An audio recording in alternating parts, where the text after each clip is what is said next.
తెలుస్తుంది అన్నదంట. మళ్ళీ ఏడ్చుకుంటూ అలా వెళ్ళిపోతే ట్యాప్ దగ్గరికి వెళ్ళింది. ఎక్కడికి వెళ్ళింది?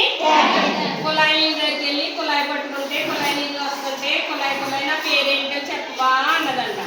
నా పేరు నాకే తెలియదు, నీ పేరు నేను ఎక్కడ చెప్పను, నాకు అస్సలు ఖాళీ లేదు, ఉదయం నుంచి నీళ్ళు పోస్తానే ఉన్నాను, ఖాళీ లేదు, అలా ఎక్కడికి వెళ్ళు అన్నదంట. మళ్ళీ పాపం అలా అలా అలా అలా నడుచుకుంటూ ఎక్కడికి వెళ్ళింది? పిల్లలు వింటున్నారా? బ్యాట్ దగ్గరికి వెళ్ళింది. బ్యాట్ దగ్గరికి వెళ్ళి అలా కూర్చుని చూస్తుందంట. బ్యాట్ దగ్గరికి వెళ్ళి అప్పుడు బ్యాట్ చూసి అన్నదంట, హాయ్ మన ఇద్దరు ఫ్రెండ్స్ కదా, నీ పేరు